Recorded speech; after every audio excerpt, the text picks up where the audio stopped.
नमस्कार दोस्तों, आज हम डिस्कस करेंगे क्लास 9th चैप्टर 15 साइंस का, that is food improvement in food resources.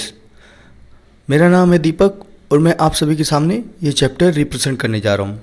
बेटा, इस चैप्टर में बेसिकली हम डिस्कस करने वाले हैं फूड रिसोर्सेज जो होते हैं ना, उनमें इम्प्रूवमेंट क्या क्या गवर्नमेंट कर रही है, क्या क्या इम्प्रूवमेंट हो रहा है गवर्नमेंट के द्वारा, साइंटिफिकली जो भी इम्प्रूवमेंट हो रहे हैं उनके बारे में हम अच्छे तरीके से डिस्कस करेंगे। ये बेटा ये सपोर्टिंग मटेरियल है। एनसीईआरटी बिना पढ़े आप सपोर्टिंग मटेरियल देखते हो तो आपको ज़्यादा फ़ायदा नहीं होता है। इसके लिए मैं आपको बोलता हूँ, मैंने एनसीईआरटी भी अच्छी तरीके से डिस्कस की हुई है। पहले आप एनसीईआरटी देखें, उसके बाद आप सपोर्टिंग मटेरियल देखें, तो आपको चीज़ें अच्छी तरीके से समझ में आएंगी। अब हम आ जाते हैं, हम देखेंगे पहले हम इस चैप्टर में पढ़ने वाले क्या है। सबसे पहले हम देखेंगे क्रॉप्स क्या होती हैं, फिर क्रॉप में क्रॉप वैरायटी क्या होती है, उसमें इम्प्रूवमेंट देखेंगे, क्रॉप प्रोडक्शन करते समय इम्प्रूवमेंट देखेंगे, और फिर क्रॉप को प्रोटेक्शन करते समय क्या क्या हमें इम्प्रूवमेंट करनी चाहिए, ये सारी चीज़ें देखेंगे। कुछ क्रॉप वैरायटी इम्प्रूवमेंट में कुछ फैक्टर्स जो है रिस्पॉन्सिबल है, जैसे हाई यील्ड होना चाहिए, बायोटिक एबायोटिक रेजिस्टेंट होना चाहिए। ये सारी चीज़ें क्या होती है मैं आपको डिटेल से समझाऊंगा। इम्प्रूव्ड वैरायटी होनी चाहिए, वाइडर एडेप्टेबिलिटी होनी चाहिए, और जो प्रोडक्शन करते समय क्या क्या आपको यूज़ करना चाहिए, तो न्यूट्रिएंट मैनेजमेंट अच्छा होना चाहिए, मैन्योर फर्टिलाइज़र का यूज़ अच्छा होना चाहिए, इरिगेशन सिस्टम का भी अच्छा यूज़ होना चाहिए, जैसे वेल, रिवर, लाइफ सिस्टम, ये सारी चीज़ें अच्छी होनी चाहिए। और फिर आपको एक अच्छा क्रॉप पैटर्न भी फॉलो करना है, जैसे mixed cropping, inter cropping, crop rotation, ये भी क्या है बहुत इंपॉर्टेंट रोल प्ले करते हैं। अब कौन कौन से फैक्टर हैं ये भी देखना पड़ेगा, वीड, इंसेक्ट, डिसीज़, ये सारी चीज़ें आपको देखना पड़ेगा। Storage during the protection, during storage करते समय क्या क्या प्रोटेक्शन लेनी है, बायोटिक और एबायोटिक, ये सारी चीज़ें हम अच्छी तरह डिटेल से डिस्कस करने वाले हैं। तो सबसे पहले हम जान लेते हैं ग्रीन रेवोल्यूशन। ग्रीन रेवोल्यूशन, बहुत सारे रेवोल्यूशन हुए इस दुनिया में। Green revolution, white revolution, yellow revolution, brown revolution, सभी मतलब काफ़ी रेवोल्यूशन आपको देखने को मिलेंगे। उन्हीं में से एक है ग्रीन रेवोल्यूशन। ग्रीन रेवोल्यूशन है क्या बेटा? Green revolution is a programme introduced in many countries to increase the food production. मतलब ये एक ग्रीन रेवोल्यूशन एक ऐसा प्रोग्राम है मतलब बहुत सारी कंट्रियों में चलाया गया कि आपको क्या करना है, फूड की प्रोडक्शन को क्या करना है, बढ़ाना है। उसे हम क्या बोलते हैं, green revolution. By use of modern technology, proper irrigation, improved seed etcetera. मतलब आपको क्या करना है, फूड की प्रोडक्शन को बढ़ाना है, आपको मॉडर्न टेक्नोलॉजी यूज़ करनी है, प्रॉपर इरिगेशन सिस्टम का यूज़ करना है, और अच्छे खासे वैरायटी वाले सीड भी आपको यूज़ करने हैं। इस तरीके से होगा क्या, आपका अच्छा खासा ग्रीन रेवोल्यूशन स्टार्ट हो जाएगा। एक होता है वाइट रेवोल्यूशन। वाइट रेवोल्यूशन में क्या होता है, ये इंडिया में चलाया गया to increase the production of milk, है ना। मिल्क की प्रोडक्शन हमको क्या करना है, इंक्रीज करना है इन इंडिया में। This programme made itself sufficient in production of milk. क्योंकि पहले हम क्या करते थे, दूध जो था नीदरलैंड वगैरह से हमें यहाँ से इंपोर्ट करते थे, लेकिन हमें क्या चाहिए था, हमारे देश में ही दूध पर्याप्त मात्रा में हो। तो इसके लिए एक चलाया गया वाइट रेवोल्यूशन, जिसकी वजह से हमारे देश में आज देख सकते हो बहुत सारा दूध का उत्पादन होता है। हरियाणा और पंजाब तो नंबर 1 पे आ जाते हैं। अब हम जानते हैं improvement in crop yield. Type of crop सबसे पहले हम जानेंगे। सीरियल्स होती है, सीड्स, पल्सेस, वेजिटेबल, स्पाइसेस।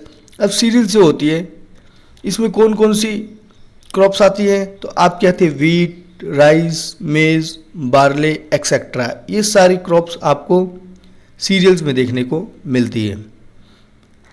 ये हमको क्या प्रोवाइड करते हैं, कार्बोहाइड्रेट्स प्रोवाइड करते हैं। सीड्स में आपको देखेंगे, not all seeds of plant are edible. देखो जो प्लांट होते हैं ना, उसके सभी सीड्स जो होते हैं ना एडिबल नहीं होते, लेकिन कुछ सीड्स क्या होते हैं, एडिबल्स होते हैं। जैसे एप्पल का सीड, चेरी का सीड एडिबल नहीं होते हैं, लेकिन edible seeds include the cereals, pulses, oil seeds. ये सारी चीज़ें क्या है, नट्स, ये सारी चीज़ें क्या है, एडिबल है ना।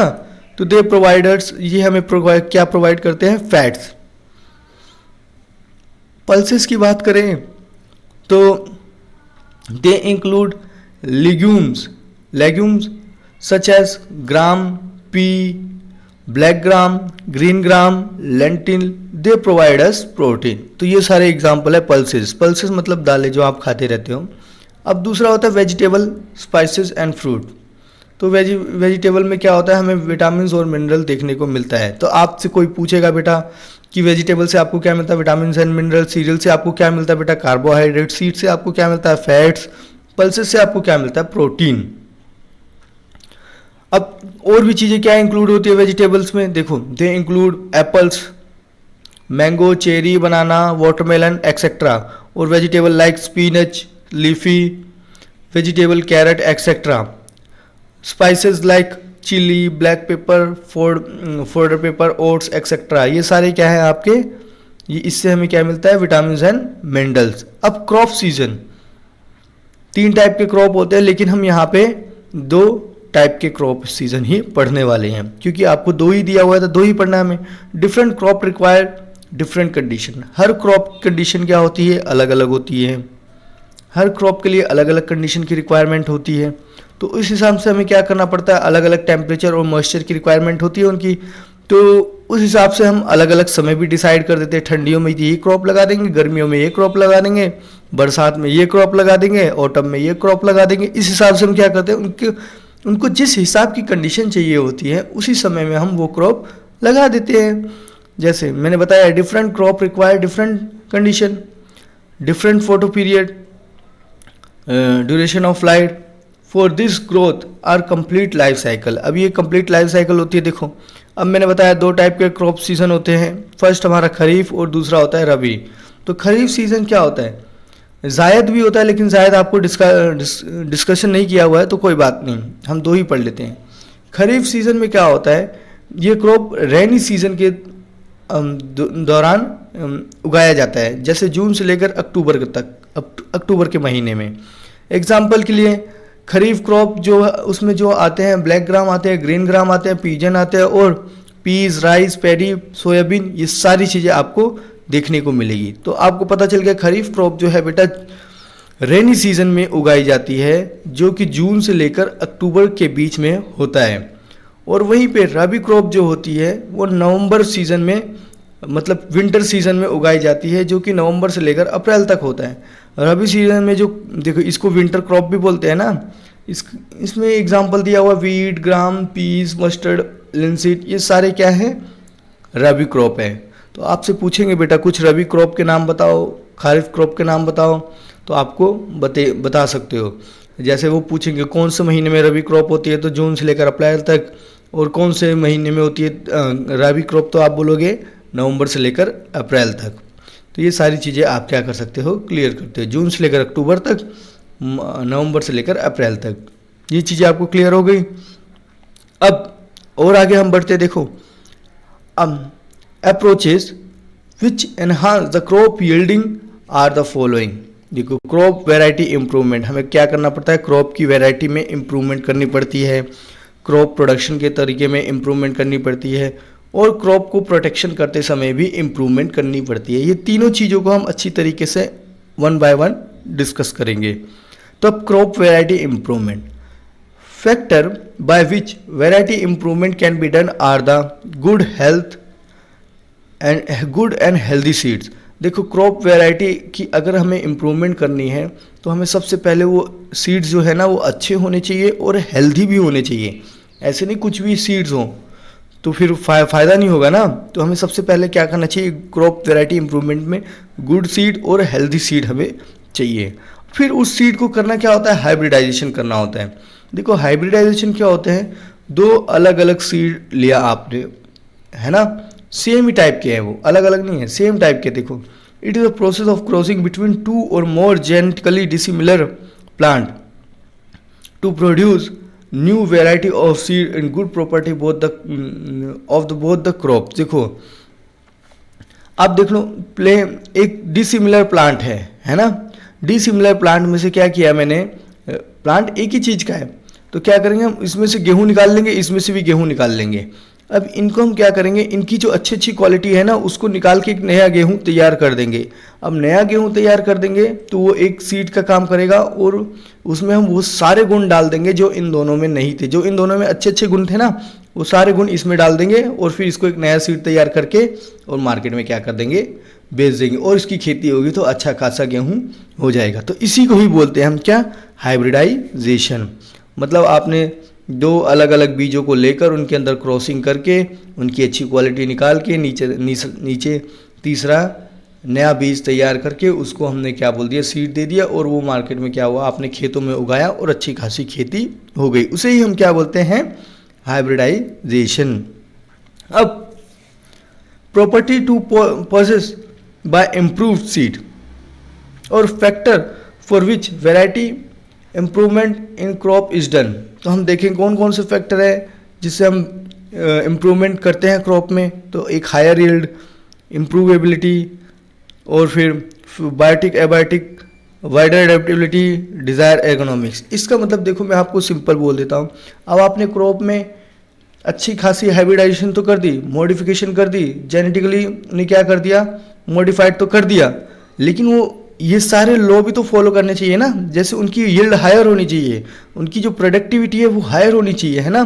क्रॉप अच्छी तरीके से पर एकड़ में अच्छा उगना चाहिए। ऐसा ना हो कि पर एकड़ में वो कम उगने लग जाए, तो अच्छी खासी मतलब उगना चाहिए, ये आपको पता होना चाहिए। इम्प्रूव क्वालिटी, उनकी क्वालिटी पहले के सीड से अच्छी होनी चाहिए, है ना। Quality production from crop to crop, हर क्रॉप की क्वालिटी प्रोडक्शन अच्छी खासी होनी चाहिए। और जो पहले हम परेशान थे कि हाँ उनमें कीड़े लग जाते हैं और ये सारी चीज़ें होती हैं, तो उनसे भी उनका क्या होना चाहिए, बायोटिक और एबायोटिक दोनों ही क्या होना चाहिए, रेजिस्टेंट होना चाहिए, कोई कीड़े वगैरह उसे ना खाए।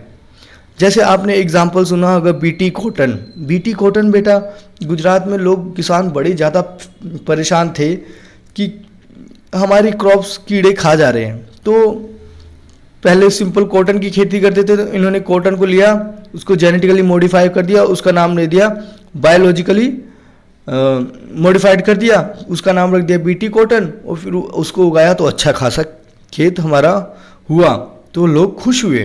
तो ये चीज़ें होती है। अब ये वाइडर एडेप्टिविटी होनी चाहिए। ऐसा नहीं कि मध्य प्रदेश में ही हो गए या गुजरात में ही हो गए या फिर महाराष्ट्र में ही हो गए या फिर कोई अदर स्टेट में ही हो गए, पूरे इंडिया और वर्ल्ड में भी इसकी अडेप्टेबिलिटी होनी चाहिए। और डिज़ायर एर्गोनॉमिक, इसका जो मतलब जो हाइट है, ब्रांचिंग है, लीफ है, वो अच्छी खासी दिखनी चाहिए। मतलब एर्गोनॉमिक्स भी उसका अच्छा होना चाहिए, बस आपको ये दिखाना है।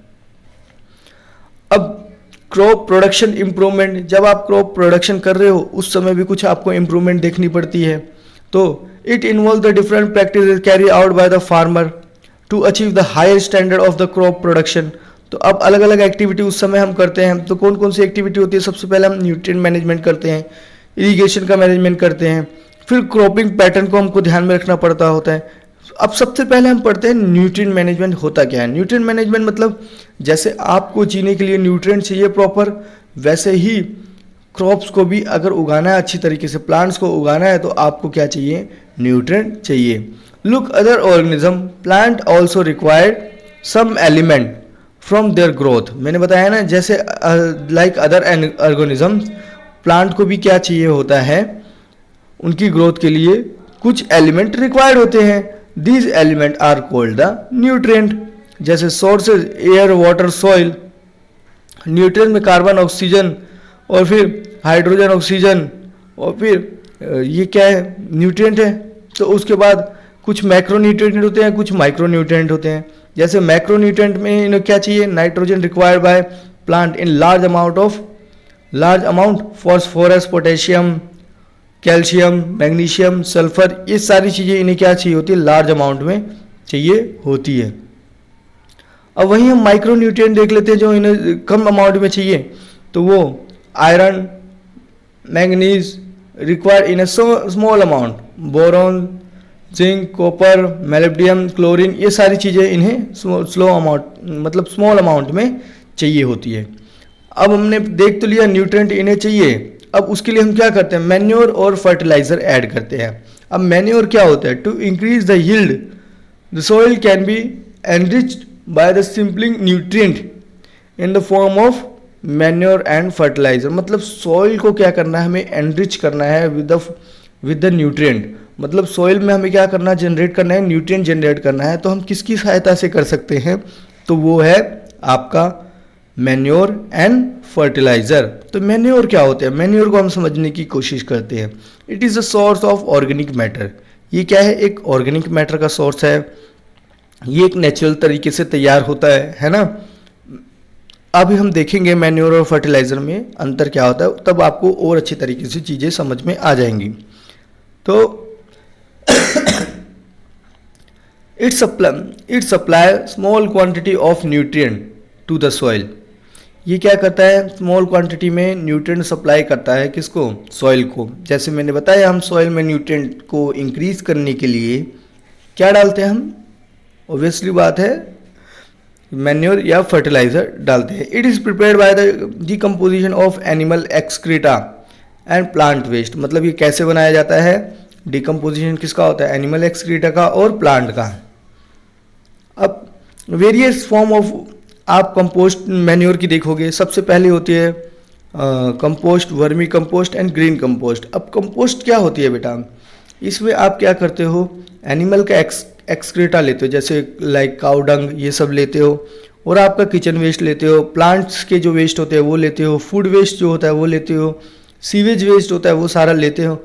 उसको क्या करते हो? एक पिट में डाल के उसको क्या करते हो? तो डिकम्पोज कर देते हो इन अ पिट मतलब गड्ढे में डाल के क्या करते हो? उसको डिकम्पोज छड़ा देते हो और वो बन जाती है आपकी कंपोस्टिंग, और उसी को आप एज अ मैन्योर यूज़ कर लेते हो। अब दूसरा होता है हमारा vermi compost. Compost prepared by the earthworm. मतलब जो भी कंपोस्ट आपकी प्रिपेयर हो रही है, मतलब मैन्योर प्रिपेयर हो रही है, वो किसकी सहायता से हो रही है? अर्थवॉर्म मतलब केचुए की सहायता से हो रही है। तो ये आपका जो प्रोसेस होगी ना डिकम्पोजिशन की of plant and animal refuse to call the vermi compost, तो उसी को हम बोलेंगे क्या? Vermi compost. आपको सिंपल बेटा ध्यान में रखना है कि जो भी कंपोस्ट मैन्योर आपका बन रहा है through the help of earthworm, आपने कुछ भी जो भी वेस्टेज मटेरियल रखा और वो सारा प्लांट का और एनिमल का कोई भी, तो उसमें क्या हुआ? केचुले आए और उसके खा के उसको क्या करके वो कंपोस्ट बना के चले गए, तो वो क्या हो गया? वर्मी कंपोस्ट आपका हो गया। अब एक होता है ग्रीन मैन्योर। ग्रीन मैन्योर क्या होता है? इसको भी हम समझने की कोशिश करेंगे। Some plant like sun, hemp, guar etcetera, ये जो प्लांट है ना, are grown and after some time mulched by the ploughing in the field. इनको उगाया जाता है और जब प्लफिंग की जाती है ना, मतलब हल चलाया जाता है ना, तो खेत में इनके छोटे छोटे पौधे रहते हैं ना, उसको क्या कर जाता है? उसी में ही मल्च कर दिया जाता है, मिला दिया जाता है ना, बाहर उखाड़ के फेंका नहीं जाता। तो ये क्या होते हैं? The green plant turn into the green manure. अब यही जो छोटे छोटे प्लांट्स होते हैं वो किस में कन्वर्ट हो जाते हैं? छोटे छोटे यही ग्रीन मैन्योर में कन्वर्ट हो जाते हैं। They are rich in nitrogen and phosphorus. आपने देखा होगा बेटा खेतों में क्या होता है? छोटे छोटे प्लांट्स लगे होते हैं जिसको हम उखाड़ते नहीं हैं, और जब खेती करते हैं तो उसी को उसी में ही मिला देते हैं। तो ये क्या आ जाता है? ग्रीन मैन्योर का काम कर रहा होता है। अब हम समझते हैं फर्टिलाइज़र। फर्टिलाइज़र कहाँ पे तैयार होते हैं बेटा? फैक्ट्रीज में तैयार होते हैं। केमिकल सब्सटेंस का यूज़ करके ये लोग तैयार करते हैं, और फिर they have large amount of the nutrient. उनके अंदर बहुत ज़्यादा न्यूट्रिएंट भी होता है, जैसे नाइट्रोजन आपको ज़्यादा देखने को मिलेगा, फॉस्फोरस, पोटेशियम, ये सारी चीज़ें आपको ज़्यादा देखने को मिलेगी। Fertilisers are easily absorb by the plant since they are soluble in water. जो फर्टिलाइजर्स होते हैं वो इजिली प्लांट के थ्रू क्या होते हैं? अब्जॉर्ब हो जाते हैं, और फिर ये सोल्यूबल भी होते हैं किसमें? वाटर में। और ये क्या पड़ते हैं? बहुत महंगे भी होते हैं। अब कुछ हम डिफरेंस देख लेते हैं मैन्योर और फर्टिलाइजर के बीच में। ये बहुत ही ज़्यादा इंपॉर्टेंट टॉपिक है, पूछा जाता है बार बार। तो सबसे पहला हम डिफरेंस देखते हैं। These are the organic substance. ये क्या है? एक ऑर्गेनिक सब्सटेंस है। फर्टिलाइजर क्या है? एक इनऑर्गेनिक सब्सटेंस है। ऑर्गेनिक मतलब नेचुरल है, और ये मैन मेड है, केमिकली मेड है। तो देखो these are made up of natural substances है ना, ये नेचुरल सब्सटेंस से मिलकर बना हुआ है, जैसे decomposition of plant and animal waste. और ये क्या है, केमिकल से बना हुआ है। इनके अंदर लेस अमाउंट ऑफ न्यूट्रिएंट होती है मैन्योर के अंदर, और इनके अंदर बहुत ही ज़्यादा अच्छी खासी अमाउंट में न्यूट्रिएंट आपको देखने को मिलती है। अब यहाँ पे देखेंगे ये सस्ते पड़ जाते हैं और आप घर में बना सकते हो, लेकिन ये कॉस्टली होते हैं, इसमें ये फैक्ट्री में ही बनते हैं। घर में बनाओगे तो आपको हानि हो सकती है, आपको नुकसान हो सकता है। मैन्योर आर जो मैन्योर जो होते हैं ना, वो स्लोली अब्जॉर्ब करते हैं प्लांट के द्वारा। मतलब प्लांट जो है ना मैन्योर को स्लोली अब्जॉर्ब करते हैं, और ये इनसोल्युबल होते हैं वाटर में भी। लेकिन ये जो होते हैं प्लांट इनको जल्दी अब्जॉर्ब कर लेता है, और ये सोल्यूबल भी होते हैं वाटर में। It is difficult to store and transport, ये इसको स्टोर करना और ट्रांसफर करना बहुत मुश्किल है, लेकिन स्टोर करना ट्रांसपोर्ट करना दोनों ही बहुत ही ज़्यादा आसान है। देखा है आपने, खाद उठा के लोग कहाँ कहाँ पहुँच जाते हैं, लेकिन गोबर उठा के पहुँचते हैं क्या? नहीं पहुँचते हैं। अब दूसरी प्रोसेस है हमारी इरिगेशन। देखो, जो खेतों को जो पानी सप्लाई हो रहा है ना, उसी को हम बोलते हैं irrigation. The process of supplying water to the crop plants is called the irrigation, है ना। अब और थोड़ा आगे जाते हैं, मेथड ऑफ इरिगेशन हम समझने की कोशिश करते हैं। वेल, सबसे पहले हम देखेंगे कहाँ से किस किस सोर्सेज से हम इरिगेशन करते हैं। तो सबसे पहला है वेल मतलब कुआं। दो टाइप के वेल होते हैं, एक डग वेल, एक ट्यूब वेल। डग वेल में water is collected bullock operated device by हम इस यहाँ पे क्या करते हैं, हम वाटर को कलेक्ट करते हैं बुलक की सहायता से। लेकिन ट्यूबवेल में क्या होता है, इसमें एक डीप अंडरगो अवेलेबल क्या होता है, इरिगेशन। मतलब अंदर, मतलब खड्डा खोद के, आपने ट्यूबवेल देखी ही होगी बेटा गांव में, जो ढक ढक ढक ढक करके चलती रहती है। ये देखो, ये ट्यूबवेल का एग्जांपल दिया हुआ है। अंदर खड्डे करते हैं और पानी के लेवल तक उसको खड्डा करते हैं और मोटर चलाते हैं, तो मोटर की सहायता से, जनरेटर की सहायता से पानी ऊपर आ जाता है, तो होता है आपका ट्यूबवेल। अब एक होता है कैनाल। कैनाल क्या होते हैं, जो रिवर का पानी है ना, वो कैनाल में जोड़ा जाता है, नहर जिसे हम बोलते हैं, यहाँ से भी सिंचाई होती है। दूसरा होता है river lift system. River lift system में क्या होता है, water is directly take from the, water कहाँ से लिया जा रहा है, डायरेक्टली रिवर से लिया जा रहा है, जैसे पंप की सहायता से यूज़ करके। तो जो रिवर के नज़दीक में जो एरिया रहते हैं ना, वो अपनी सिंचाई कैसे करते हैं, वो डायरेक्ट रिवर से करते हैं, पंप का यूज़ करके। अब टैंक वगैरह भी यूज़ करते हैं, स्टोरेज रिजर्वॉयर तरीके के लगते हैं लोग, है ना। रेन वाटर हार्वेस्टिंग भी होती है, पानी जो रेन का जो वाटर उसे क्या करते हैं, एक्यूमुलेट करते हैं, है ना, टैंक के अंदर, और फिर उसको बाद में यूज़ कर लेते हैं। इससे क्या होता है, सॉइल इरोजन भी आपका नहीं होता है। अब हम देखेंगे क्रॉप पैटर्न। क्रॉप पैटर्न मैंने बताया डिफरेंट टाइप के क्रॉप पैटर्न होते हैं। Different pattern are used maximise the production from the crop field. अब कौन कौन से पैटर्न यूज़ कर रहे हैं, जैसे mixed cropping, intercropping and crop rotation.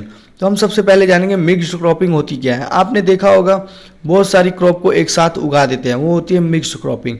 जैसे दो या दो से ज़्यादा क्रॉप को आपने एक साथ उगाया, जैसे आपने गेहूँ के समय में आप क्या उगाते हो, तो सरसों भी साथ में डाल देते हो, तो ये क्या हो गई, मिक्स्ड क्रॉपिंग हो गई। तो आपने टुगेदर उगा दी एक ही सेम ही लैंड पीस पे, ऐसा नहीं कि यहाँ पे गेहूँ उगा दिया, यहाँ पे सरसों, इसी में गेहूँ इसी में सरसों भी आपको देखने को मिलेगी। तो ये क्या होगी, मिक्स्ड क्रॉपिंग होती है।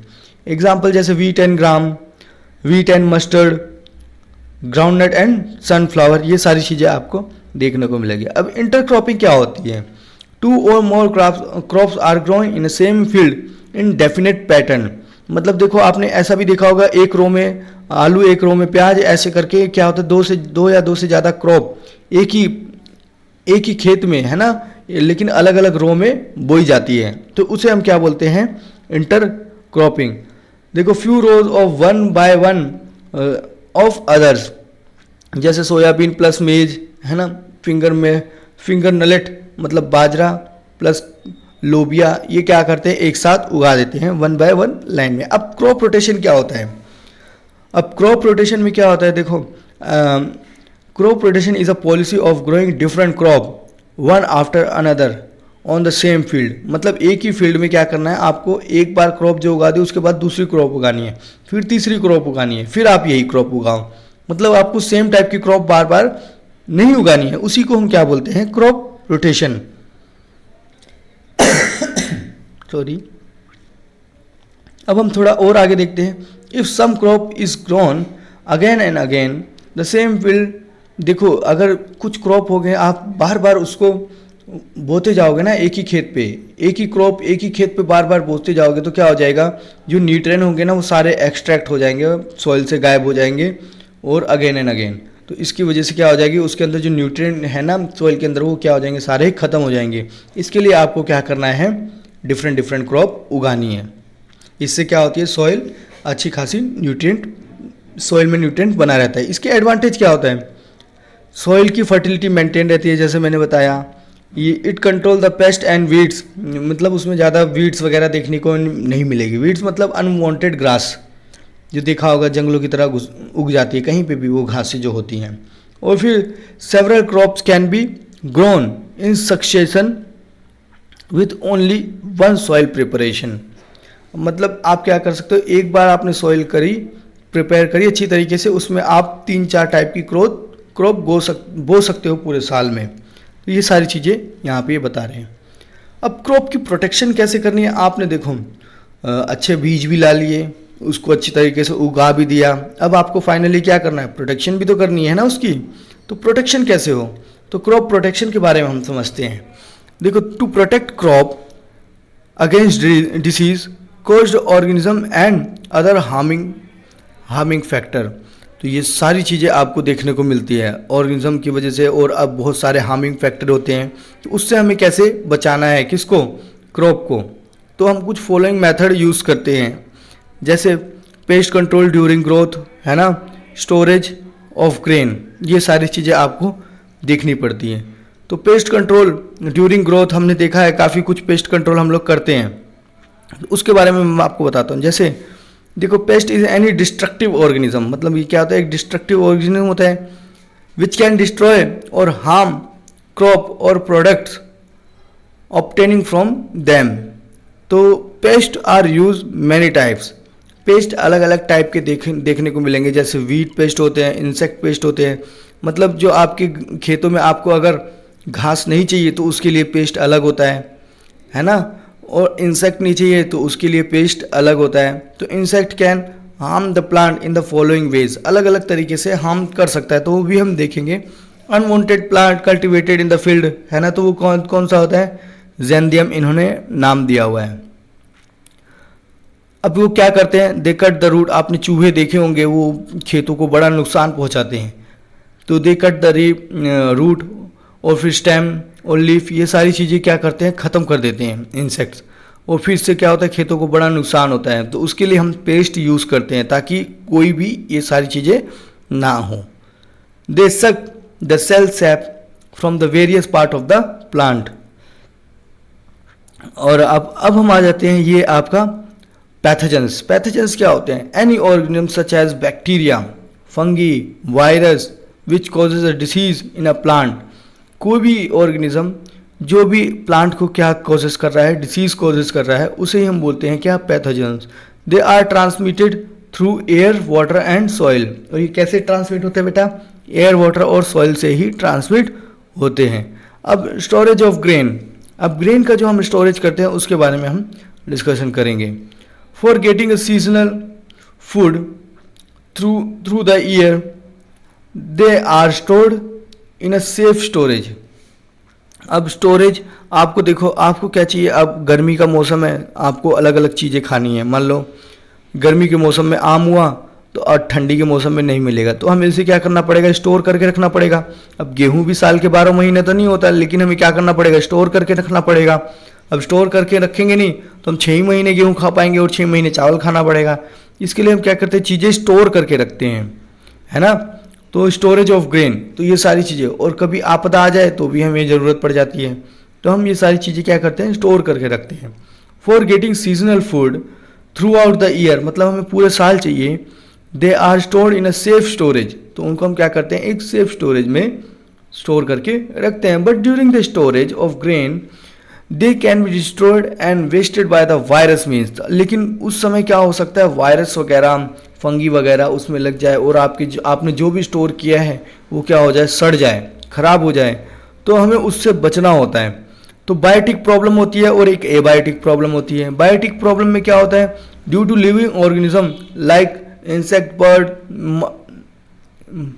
माइट्स और ये बैक्टीरिया, फंगी, ये सारे क्या करते हैं, आपकी क्रॉप्स जो आपने रखी है उसको क्या कर देते हैं, डिस्ट्रॉय कर देते हैं। और कुछ एबायोटिक फैक्टर जो होते हैं वो होते हैं आपके एबायोटिक फैक्टर में क्या क्या आ जाते हैं, due to non living factor such as the moisture, inappropriate temperature, अगर फसल को ना मिले जो भी आपने स्टोरेज किया है तो भी क्या हो जाता है, आपका चीज़ें खत्म हो जाती हैं।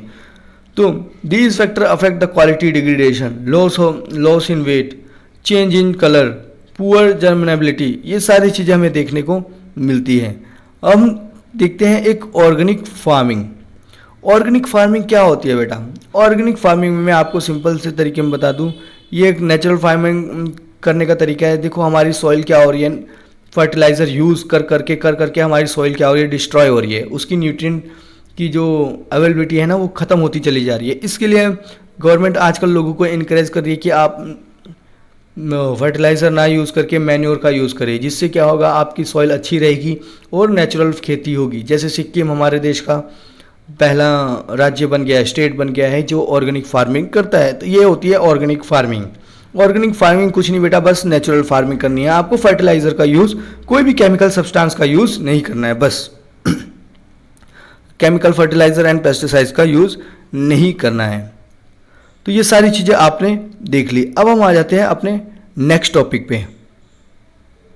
अब हम जानेंगे different way to protect food grain before they are stored for a future. मतलब फ्यूचर में स्टोर करने से पहले हम उसको कैसे प्रोटेक्ट कर सकते हैं, ये भी हम जानने की कोशिश करेंगे। सबसे पहले हम क्या करेंगे, जितने भी हमारे फूड हैं, है ना, ग्रेन्स हैं, उसको क्या करेंगे, अच्छी तरीके से ड्राई करेंगे। ड्राइंग मतलब food grain should be properly dried in the sun. Sun में उसको अच्छी तरीके से क्या करना है, आपको ड्राई करना है। अब मेंटेनेंस ऑफ हाइजीन, हाइजीन का भी आपको अच्छी तरीके से ख्याल रखना है। हाइजीन मतलब साफ सफाई। The grain must not contain insects, उनके अंदर इंसेक्ट्स नहीं होने चाहिए। अगर एक इंसेक्ट होगा तो बहुत सारे इंसेक्ट उसमें क्या हो जाएंगे, डेवलप हो जाएंगे। The godown should be clean well, अच्छी तरीके से गोडाउन आपका क्या होना चाहिए, क्लीन होना चाहिए। The cracks in the roof, जो रूफ है आपकी छत है उस पर क्रैक्स नहीं होना चाहिए। एंड ऑन द वॉल्स पे भी नहीं होना चाहिए, फ्लोर पे भी नहीं होना चाहिए। अच्छी तरीके से क्या होना चाहिए, सारी चीज़ें कंप्लीटली सील्ड होनी चाहिए। अब तीसरा क्या है, हमें फ्यूमिगेशन करना चाहिए। फ्यूमिगेशन मतलब क्या होता है, मैं आपको बता देता हूँ। Godown and store should be properly spread, अच्छी तरीके से उनमें क्या करना चाहिए, स्प्रे कर देना चाहिए with fumigant. Specially the seed should be treated with the insecticide and fungicide. Seed जो होते हैं ना, आपको उनको ट्रीट करना पड़ता है किसके साथ, इंसेक्टिसाइड एंड फंगिसाइड। इंसेक्टिसाइड मतलब इंसेक्ट को मार देना है और फंगी को भी क्या कर देना चाहिए, मार देना चाहिए, ताकि ये इसमें पनपे ना, जनरेट ना हो। अब तीसरा होता है स्टोरेज डिवाइस। स्टोरेज डिवाइस आपका कैसा होना चाहिए उसके बारे में भी हम डिस्कशन करेंगे। Clean and dried grain should be stored in a Ghani bags, एक बैग्स में स्टोर करना है उन्हें, और अदर प्रॉपर्स बैग, जो भी आपके पास बैग हैं। और air tight, moisture resistant and temperature resistance, वो बैग कैसा होना चाहिए, एयर टाइट होना चाहिए, मॉइस्चर रेजिस्टेंट होना चाहिए और टेम्परेचर रेजिस्टेंट भी होना चाहिए। Storage device has been developed by various organisation. अब अलग अलग ऑर्गेनाइजेशन जो है वो स्टोरेज डिवाइस डेवलप कर रही है। दीज शुड बी यूज्ड, ऐसे ही आपको यूज़ करना है। अब हम जानने की कोशिश करते हैं एनिमल हस्बेंड्री। एनिमल हस्बेंड्री मतलब क्या होता है बेटा, जहाँ पे पशुओं का पालन पोषण होता है ना, उसे हम बोलते हैं animal husbandry. Animal husbandry is a scientific management of a domestic animal in an efficient manner to obtain food and other useful product from them। मतलब आपको एनिमल का जो पालन पोषण हो रहा है उससे आप क्या कर सकते हो, अदर फूड आइटम जैसे दूध वगैरह आपको चाहिए, है ना, ये सारी चीज़ें कहाँ मिलेगी, हमें एनिमल हस्बेंड्री से ही मिलती है। अब जैसे हम देखते हैं कैटल फार्मिंग। कैटल फार्मिंग क्या होती है, आपको दूध चाहिए तो कैटल से मिलेगा, खेत की जुताई करनी है तो आप प्लफिंग कर सकते हो बुलक कार्ट, वो बैल वगैरह यूज़ करके, और बुलक कार्ट ट्रांसपोर्टेशन सिस्टम के लिए भी आप यूज़ करते हो, जैसे बैलगाड़ी वगैरह आपने देखी होगी। अब टाइप ऑफ कैटल, ये आपको बहुत ज़्यादा ध्यान में रखना है। काउज, जिसे हम बोस इंडिकस साइंटिफिक नेम है, बफेलो, बोस बुबालिस, बफेलो को बोलते हैं बोस बुबालिस, तो आपको ध्यान में रखना है Bose indicus and boss बुबालिस, cow buffalo, ये 2 कैटल हमने देखे। एक होते हैं मिल्च एनिमल। मिल्च एनिमल क्या होते हैं? जैसे जिस एनिमल का हम दूध के लिए यूज़ करते हैं ना, पालन पोषण करते हैं, उसे हम बोलते हैं मिल्च एलिमेंट, जो हमें दूध प्रोवाइड करते हैं। जैसे हम फीमेल, खास करके फीमेल कैटल्स होती है, भैंस वगैरह, भैंसा तो नहीं हम पालते ना दूध के लिए। अब एक होता है ड्रोट एनिमल्स। ड्रोट एनिमल्स क्या होते हैं? जो हमें दूध वगैरह प्रोवाइड नहीं करते, उनको हम एग्रीकल्चर पर्पस के लिए यूज़ करते हैं, उसे हम बोलते हैं ड्रोट एनिमल। एक होता है लैक्टेशन पीरियड। लैक्टेशन पीरियड क्या होता है बेटा? The period of milk production between the birth of young one can be next pregnancy is called the lactation period. मतलब आपने, गाय ने क्या किया, एक बच्चे को जन्म दिया, अब वो दूध दे रही है, जब तक कि वो दूसरे बच्चे को जन्म नहीं देगी, प्रेग्नेंट नहीं हो जाएगी, तब तक वो जो दूध देती रहेगी ना, उसी को हम बोलते हैं क्या? Lactation period. ये आपको पता चल गया। अब बेटा अब आपको क्या करना है? केयर ऑफ कैटल की रखनी पड़ेगी। नहीं तो जैसे आप अपनी केयर रखते हो वैसे ही आपको क्या करना पड़ेगा? कैटल की भी केयरिंग करनी पड़ेगी। तो सबसे पहले आपको उनकी क्लीननेस पे ध्यान देना पड़ेगा। उनका शेल्टर अच्छी तरीके से अच्छा होना चाहिए। वेंटिलेशन की प्रॉब्लम नहीं होनी चाहिए, अच्छी खासी वेंटिलेशन वहाँ पे होनी चाहिए। और उनको बारिश से बचाना है, हीट से बचाना है, गर्मी से बचाना है और ठंडी से भी बचाना है। उनको रेगुलर ब्रशिंग करनी, मतलब उनकी स्किन को अच्छी तरीके से धोना है। दांत तो धो नहीं सकते हो, है ना, लेकिन उसको क्या करना है? उसके स्किन को, शरीर को अच्छी तरीके से साफ रखना है। Sloping roof for the shelter, avoiding water logging, मतलब वहाँ पे ऐसा ना हो वाटर इकट्ठा हो जाए। अब जो बाथरूम वगैरह करते हैं तो वहीं पे होता है, तो ऐसा ना हो, वो स्लोप में होना चाहिए, ताकि क्या हो, जो पानी हो ना, जो यूरिन करती हैं भैंसे, गाय वगैरह, वो क्या हो जाए, प्रॉपर निकल जाए बाहर, ताकि वाटर क्या हो, स्टोर ना हो, नहीं तो बीमारियां फैलेंगी। अब फूड उनके लिए अच्छा होना चाहिए। रफेज मेनली कंटेन फाइबर्स, उनको रफेज अच्छी तरीके से प्रोवाइड करना पड़ता है, क्योंकि उसमें फाइबर्स मिलते हैं, वो खाती हैं तो दूध अच्छा देती हैं। कंसंट्रेशन ऑफ प्रोटीन, प्रोटीन भी वहाँ पे अच्छा होना चाहिए।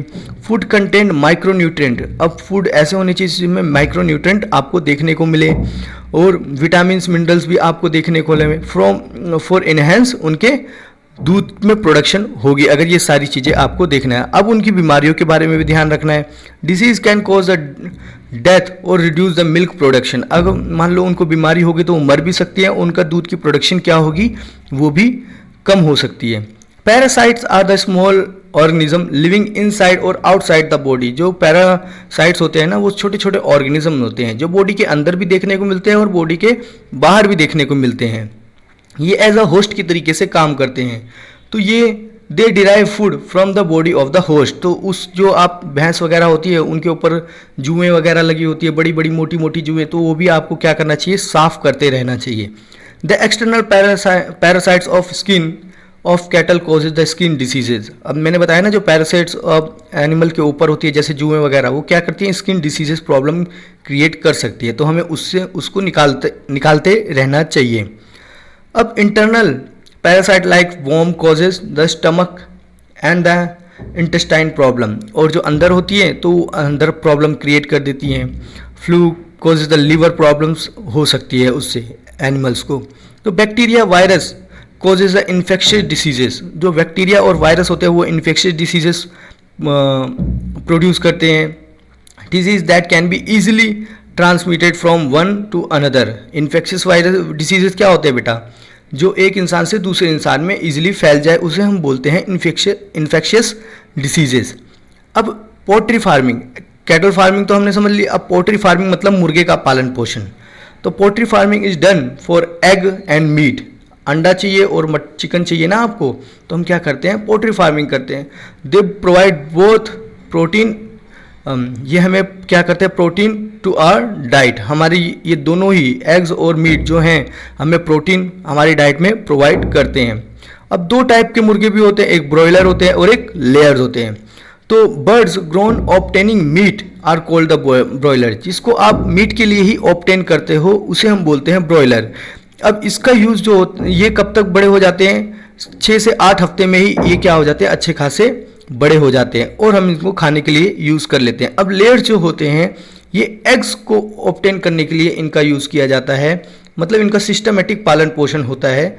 इनका यूज़ कब होता है, 20 हफ्तों में इनके अंदर सेक्सुअल मैच्योरिटी आ जाती है और ये अंडे देने लग जाते हैं। Most of the broiler and layers are cross breed. ये क्या है, क्रॉस ब्रीड होती है, मतलब इनको मॉडिफाइड किया जाता है।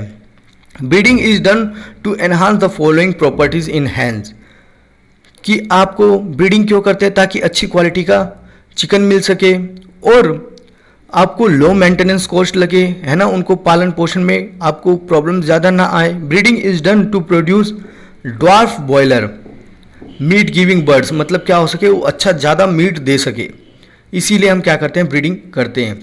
Feeding cost is biggest expense in the poultry farm, जो उनको खिलाने में जो कॉस्ट जाती है ना, वो बहुत ज़्यादा जाती है।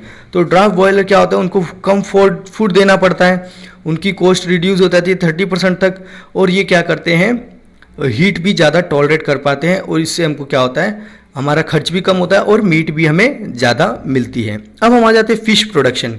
फिश भी अलग अलग टाइप की होती है, जैसे काटला हो गया, काटला, silver crab, rohu, grass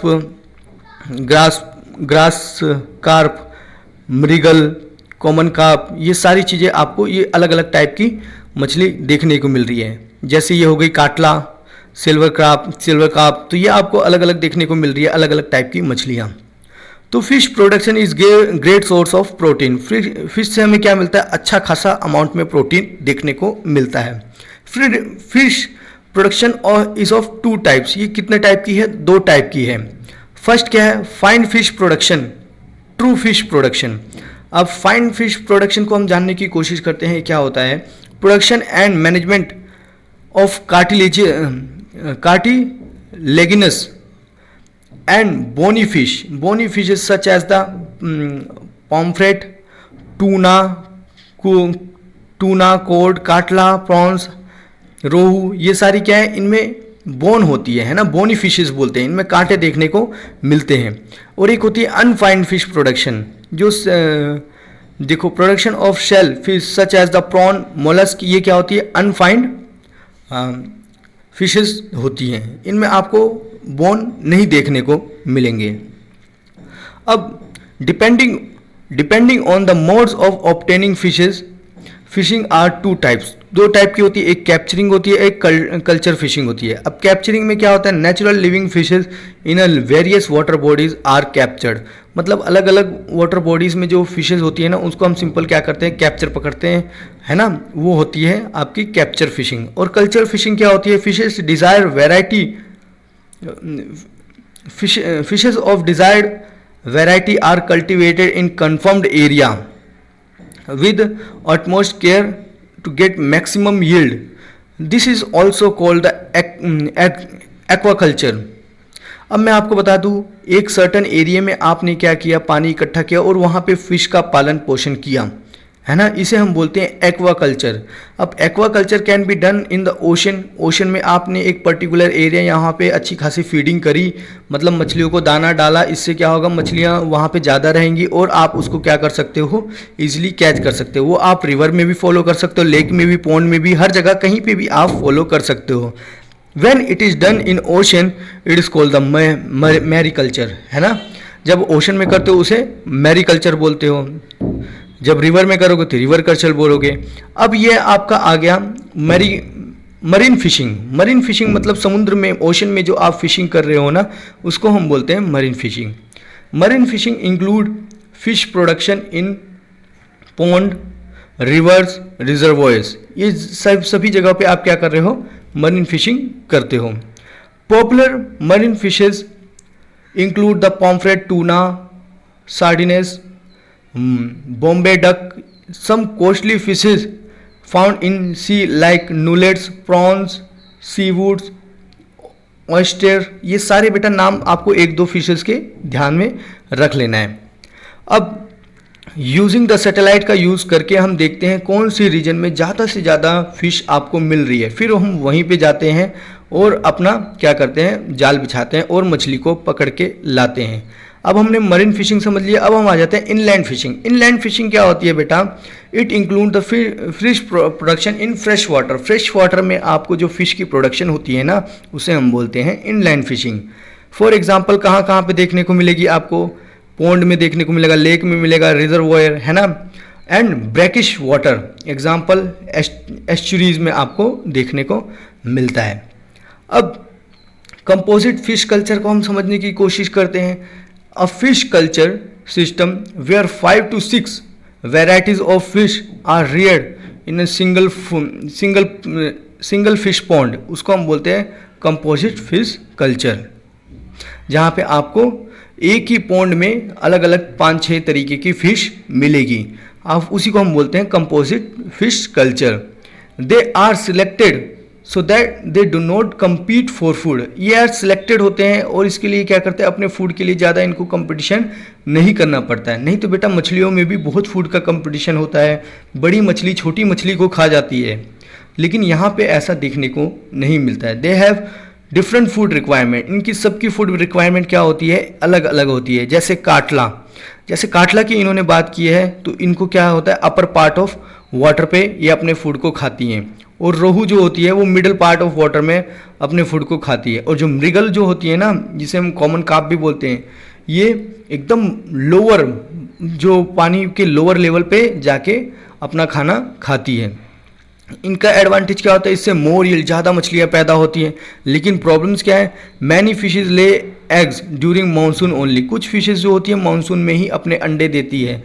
due to which number of fishes will not grow fast, तो इसकी वजह से क्या होता है, बहुत सारी फिशेज फास्ट से ग्रो नहीं हो पाती। So hormonal stimulation is used, using this fish can be made to reproduce any time.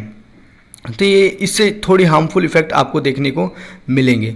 तो मैं आपको बता रहा हूँ बेटा, और अगर आपको इन चीज़ों को अच्छी तरीके से और डिटेल से जानना है ना, तो आप प्लीज़ NCERT, मेरे जो लेक्चर है ना NCERT का, उसमें जाके देखो, आपको चीज़ें और अच्छी तरीके से समझ में आएंगी।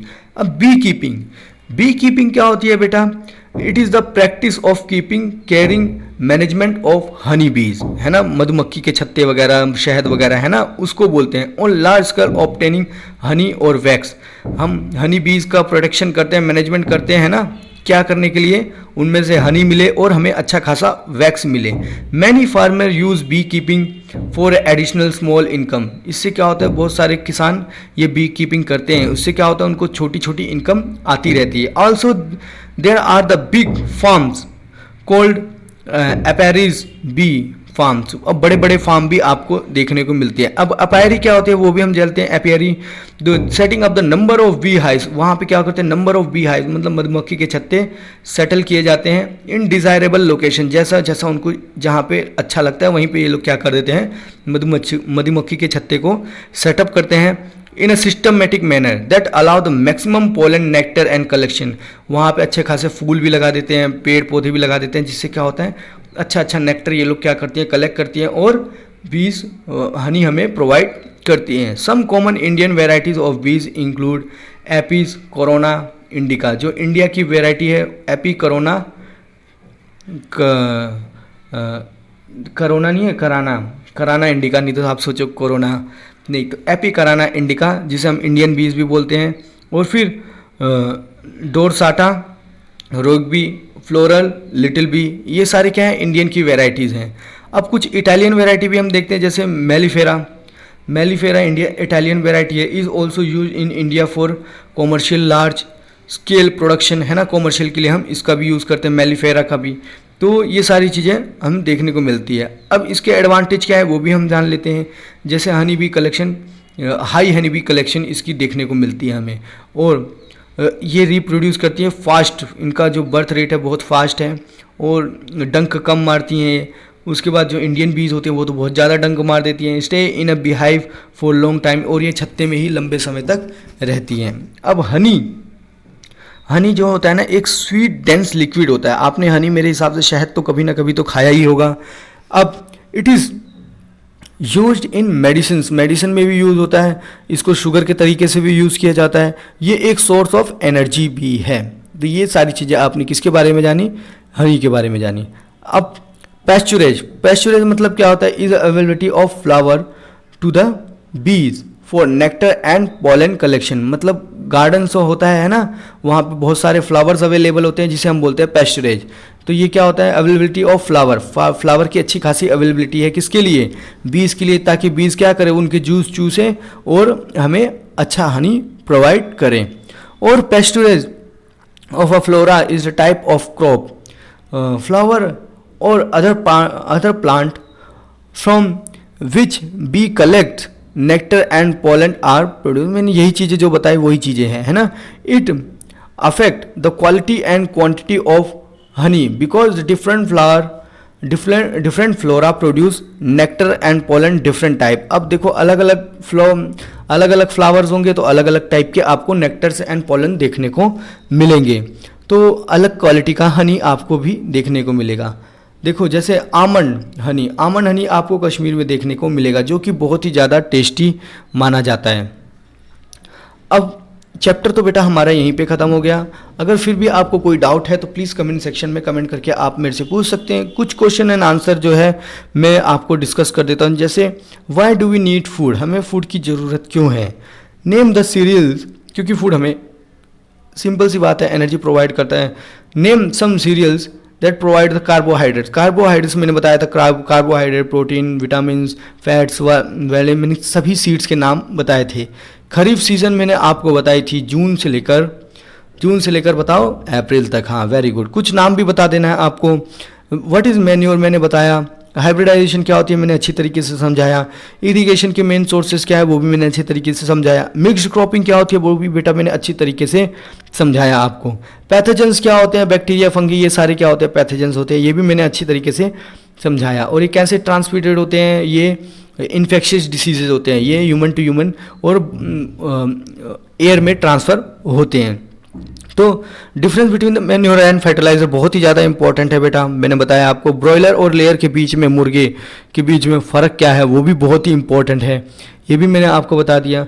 What are the ways to protect food grain before they are stored for future, अब कैसे हमको प्रोटेक्ट करना चाहिए जब हम स्टोर कर रहे हों फूड को फ्यूचर के लिए, तो ये भी मैंने अच्छी तरीके से बताया है। Write the advantage of the bee keeping, bee keeping के एडवांटेज क्या है वो भी मैंने आपको बताया। तो फिर what is the composite fish culture, composite fish culture क्या होता है मैंने बहुत अच्छी तरीके से समझाया है। Main problem associated with this practice, और कौन कौन सी प्रॉब्लम्स यहाँ पे आपको देखने को मिलती है। Factor may be responsible for the loss of grain during the storage, कौन कौन से फैक्टर है जिसकी वजह से हमारा ग्रेन खराब हो सकता है तो वो आपको बताना है। जैसे मॉइस्चर, टेम्परेचर, ये सारी चीज़ें मैंने अच्छी तरीके से बताई थी। फंगिसाइड, पेस्टिसाइड्स, तो ये आपको इंक्लूड करना है। मैक्रोन्यूट्रिएंट चाहिए होता है प्लांट के लिए, माइक्रोन्यूट्रिएंट चाहिए होता है, वो सारे आपको बताना है। इंटरक्रॉपिंग क्या होती है वो भी आपको बताना है बेटा। Why should our food contain cereals, pulses, fruits, vegetables, क्यों हम इतनी चीज़ें खाते हैं सॉरी।